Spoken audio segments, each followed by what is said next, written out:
Olá, bem-vindo ao Cabala Cast dessa semana. Eu quero falar sobre se sentir na pressão. Essa semana é possível que você vai se sentir sob pressão, que a vida está na pressão. Então, tem um ensinamento interessante que a gente pode aprender da lagosta. A lagosta é um animal mole e que ela vive dentro de uma casca dura. Então, como é que a lagosta cresce? Quando ela sente que ela está grande demais para aquela casca, a lagosta se esconde debaixo de pedras para estar protegida de predadores e quebra a casca externa. E aí ela constrói uma nova casca maior e segue a sua vida. Quando ela sente que está grande demais para aquela casca e se sente desconfortável dentro daquela casca, ela de novo repete o processo, se esconde debaixo de uma pedra para escapar dos predadores, quebra aquela casca e constrói uma casca maior e assim por diante. Então, a lagosta cresce por causa do incômodo, por causa do desconforto, ela cresce. E na nossa vida, se tiver tudo confortável, nós também não crescemos. Então a gente precisa lembrar disso. A gente é mandado situações em que a gente se sente sob pressão, mas não é para o nosso mal. A gente pode ficar enfraquecido pelas situações estressantes, ou nós podemos aproveitar o momento de pressão para crescer, para evoluir, para passar de nível, para ir para o próximo nível. A gente pode reclamar do destino, por que isso está acontecendo na minha vida, por que está difícil, por que eu estou aqui na pressão, ou a gente pode assumir o controle e ter um comportamento proativo. Lembra disso. Pressão é pelo bem, aceita a pressão, em vez de reclamar da pressão, aceita a pressão, você transforma a situação de estresse numa situação de crescimento. A gente está aqui para crescer, cresça. A gente está no mês chamado Kislevo, mês lunar de Sagitário, e é um mês que tem o potencial de criar milagres. Quem acompanha as aulas de Cabala sabe que, de acordo com a Cabala, o milagre não é uma coisa que simplesmente acontece de acima, às vezes. Então, às vezes acontece uma salvação milagrosa, às vezes acontece uma cura milagrosa, mas muitas outras vezes não. E o fim não é tão feliz. E que a questão, cabalisticamente, não é ficar esperando milagres virem de cima e torcendo para milagres virem de cima e rezando e implorando para milagres virem de cima, mas sim que nós temos a capacidade de criar milagres, que os milagres estão nos esperando para ser revelados. Existe uma realidade mais elevada que a nossa, onde tudo é possível. E os milagres já existem, já estão prontos, esperando para ser revelados nessa realidade acima da nossa. Mas a questão é nós entrarmos nessa zona do milagre, nós fugirmos da nossa natureza reativa, da nossa consciência egocêntrica, e através de elevarmos a nossa consciência e fazermos atitudes fora da nossa zona de conforto, a gente entra na zona dos milagres, a gente cria milagres, a gente atrai milagres para a nossa vida. Então existem muitas ferramentas e métodos de entrar nessa zona dos milagres, de criar milagres na nossa vida, e uma delas é o entusiasmo. Através de fazer as ações com entusiasmo, viver com entusiasmo, viver com animação, em vez de viver no tédio, ai, que vida chata, que vida rotineira. Ter entusiasmo pela vida, ter paixão pela vida, principalmente ter paixão pela rotina, ter paixão por acordar numa segunda-feira de manhã para enfrentar os desafios da vida, para cuidar do casamento, para cuidar dos filhos, para cuidar dos pais, para cuidar do trabalho, e ter amor, ter entusiasmo, ter ardor por tudo isso. Ter entusiasmo por fazer o que é certo, por fazer a coisa certa. Ter amor por isso, apesar dos sentimentos, apesar dos desafios, apesar das dificuldades, fazer as coisas animados, fazer as coisas com entusiasmo. Porque, em geral, nós ficamos animados com coisas que aconteceram ou coisas que vão acontecer. Recebi um elogio, vou receber uma promoção, fiz uma viagem, vou fazer uma viagem, fui numa festa, vou ir numa festa, um reconhecimento, pode ser uma comida, que comida boa, que comida deliciosa. A gente fica, em geral, entusiasmado com coisas que vão acontecer ou coisas que aconteceram. Esse entusiasmo é legal, esse entusiasmo é bom, mas não é esse entusiasmo que gera milagres. Porque esse entusiasmo é natural para nós.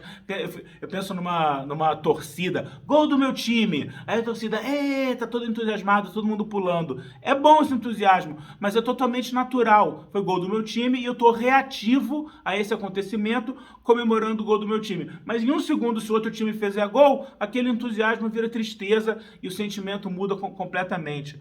Então, esse entusiasmo do gol do meu time, ou da realização, ou do elogio que eu recebi, ou da festa que eu vou, ou que eu fui, ou da viagem que eu vou fazer, ou que eu acabei de fazer, é bom, mas não é esse o entusiasmo que gera milagres.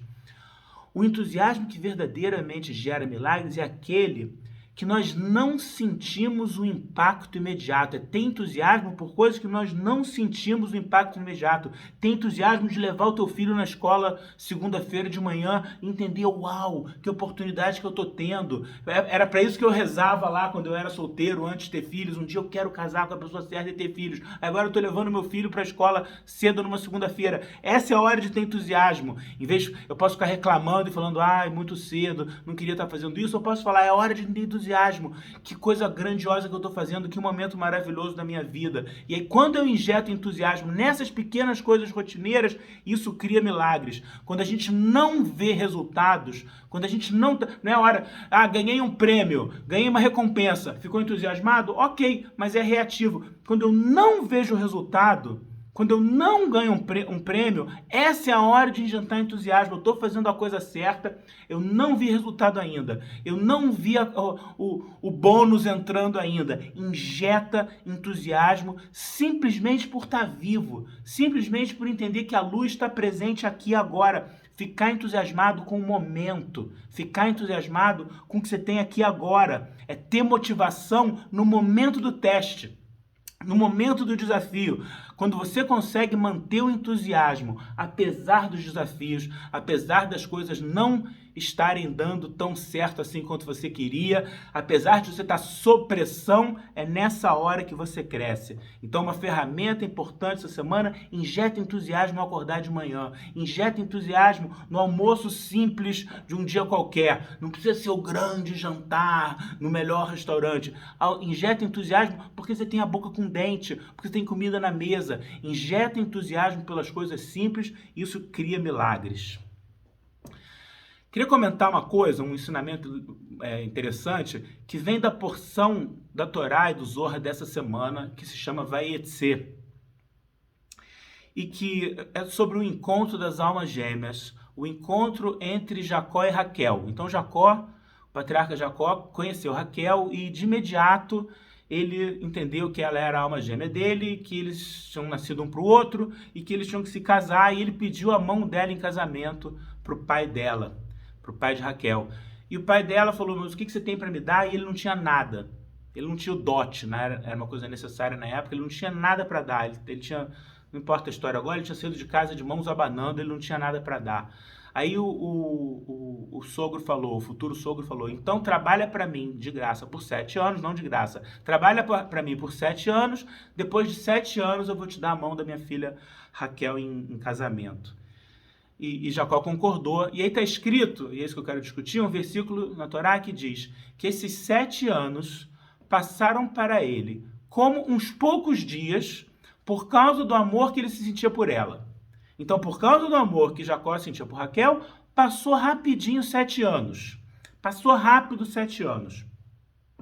Então, vamos entender. A primeira coisa a entender é que o conceito da Torá de amor é um pouco diferente do conceito normal aí do mundo, dos filmes e das séries e das canções de amor. É um pouco diferente. Porque no nosso mundo, parece insuportável para uma pessoa ficar 7 anos, tanto tempo assim, distante da pessoa que ela ama. E para Jacó passou rápido. E quando que o tempo passa rápido? O tempo passa rápido quando a gente está gostando, né? Quando a gente está gostando, quando as coisas estão legais, quando as coisas estão divertidas, passa rápido. A gente fala, já acabou, aí passa rápido. E na prisão o tempo não passa. Quando as coisas estão chatas, o tempo não passa. Quanto mais luz, menos o tempo se faz sentir. Se você estiver num momento iluminado, o tempo passa rápido. Então, para Jacó, nesses 7 anos, se o tempo passou rápido, ele estava iluminado. Por quê? Jacó entendeu que ele tinha que amar o processo. Não adianta só amar Raquel. Ah, eu amo Raquel, quero ela imediatamente. Não, eu amo Raquel tanto que eu entendo que para merecer alguém nesse nível, eu tenho que trabalhar 7 anos. E eu amo o processo, e eu amo cada momento. A gente gosta de amar o resultado, a gente quer ver o resultado. Eu trabalhei e eu quero ver o resultado. Quero que esses 7 anos passem rápido para ver o resultado. Não, Jacó estava amando cada momento. O ensinamento para nós é amar cada momento. Ah, eu amo ela, mas eu não amo o processo. Eu não quero me esforçar, não quero esperar, eu quero que ela venha logo. Não é assim que funciona. O milagre está em vez de sentir o processo como um peso, ter entusiasmo e ter amor pelo processo. Isso encolhe o processo. Sabe, eu me lembro quando eu era criança, e às vezes eu ia fazer uma viagem de carro com meus pais, na estrada, e alguma hora a criança fica chateada de estar na estrada e pergunta assim, pai, falta quanto? Falta quanto? Na hora que você pergunta falta quanto, vai demorar mais. Você acabou de afastar o destino. Você quer encolher o processo? Em vez de perguntar falta quanto, ama cada momento. Tô vivo, tô passando por um desafio, ainda não cheguei no destino, mas eu tô amando o momento. Pensa numa estrada, você tá dirigindo um carro, se fosse um videogame, você não queria que acabasse nunca. Você tá dirigindo um carro, em vez de falar falta quanto, ama o processo. O tempo tem que deixar de ser um problema. Quando a gente está conectado com a luz, o tempo vai deixando de ter um problema e a gente vai tendo motivação para ter perseverança mesmo sem ver resultados. Como? Vendo a luz em todas as situações. Jacó via a luz no processo. Jacó via a luz em cada momento. Então, para ele passou rápido. Você quer que passe rápido? Ama cada momento do processo. Veja a luz no processo. Veja a luz em todas as situações. Veja a luz no desafio. Assim você cresce, assim você evolui. Desejo uma boa semana para todos nós. Até a próxima semana.